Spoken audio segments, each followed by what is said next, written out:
Hey guys! Welcome ulit sa John Meme TV. Ako po si Rodolfo Membreve Jr. at isa na namang makabuluhang video ang gagawin natin ngayon. Sa videong ito ay ituturo ko kung paano mag-block ng isang Wi-Fi user sa ating PLDT Huawei router. Dahil lingid sa ating kaalaman ay marami pa ring nakakalusot na mga hacker na nakakapag-connect sa ating Wi-Fi. Pero sa videong ito ay siguradong wala na silang lusot at hindi na muling makiki-wifi ng libre. Kaya wag na nating patagalin guys, pero bago ang lahat, huwag nyo kalimutang mag-subscribe at mag-like at pindutin ang notification bell upang maging updated kayo sa susunod kong mga uploads na video.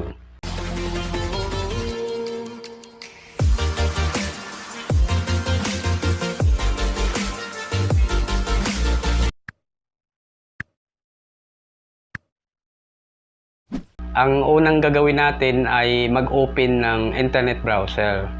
Kahit anong internet browser ay pwede nating gamitin. Pero ang gagamitin ko ay Google Chrome. I-tap lang natin yan.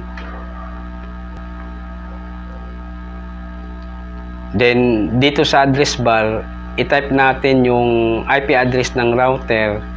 Itong https://192.168.1.1. Then tap go.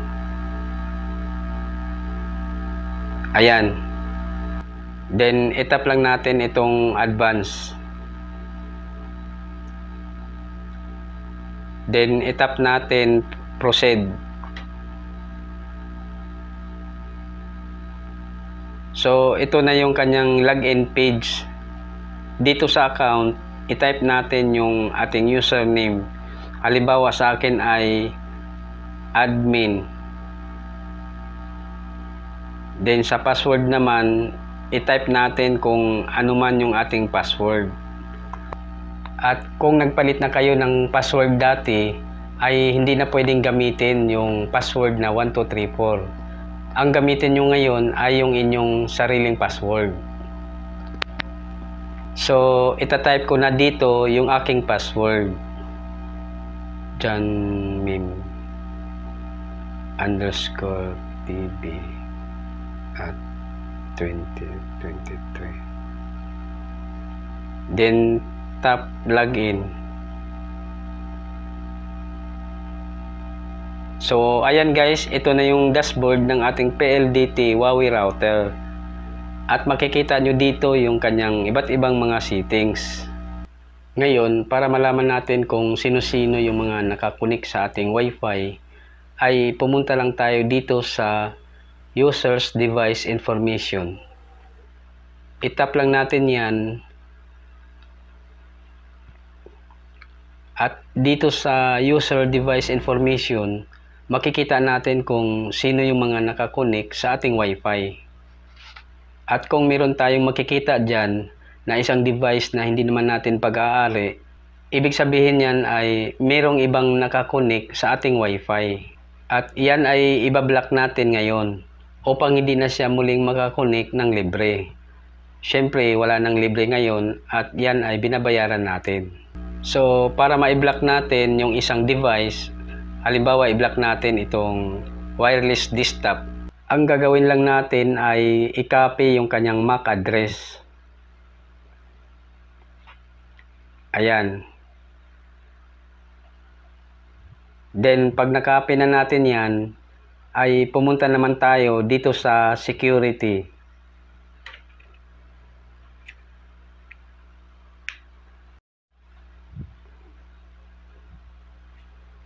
Then, itap natin itong WLAN MAC filter configuration.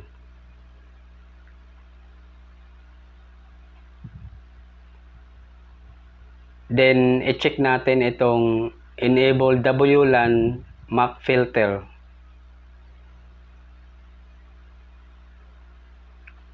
Then, itap natin itong new.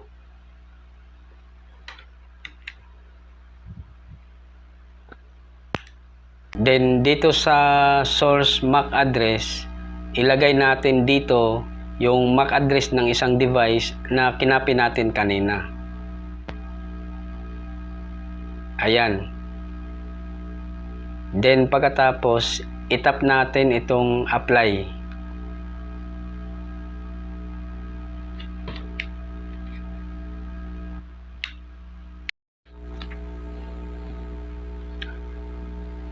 Ayan guys, nakalagay na dito sa blacklist yung MAC address ng wireless desktop at hindi na siya muling makakunik sa ating Wi-Fi. Para mapatunayan natin ay itry natin i-connect yung wireless desktop sa ating PLDT Huawei router.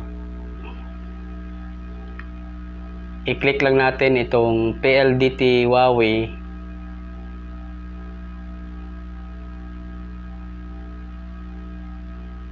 Then, i-type natin dito yung kanyang Wi-Fi password.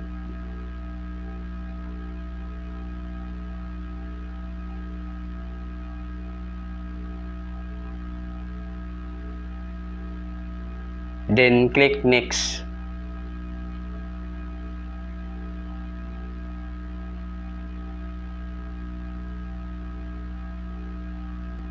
Ayan guys, nakasulat dito, cannot connect to this network. Hindi siya nakakonek dahil naka-blacklist na siya doon sa ating PLDT Huawei router. Pero kung i-try natin siya i-connect sa ibang Wi-Fi, halimbawa dito sa Jan 2.4G, click natin yan.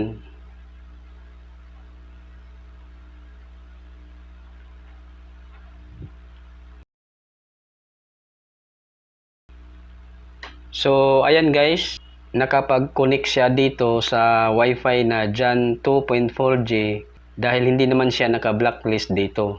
So, ganun lang kadali mag-block ng isang Wi-Fi user. Kaya simulan nyo na guys, i-check yung inyong mga Wi-Fi router, baka mayroong mga illegal na nakakonek sa inyong Wi-Fi at para ma-block nyo agad. Dahil hindi naman natin pinupulot lang yung pera na ipinagbabayad natin dito. Hanggang dito na lang muna at sana ay nakatulong sa inyo ang video na ito at huwag nyong kalimutang mag-subscribe at mag-like at pindutin ang notification bell upang maging updated kayo sa susunod kong mga uploads na video. Bye!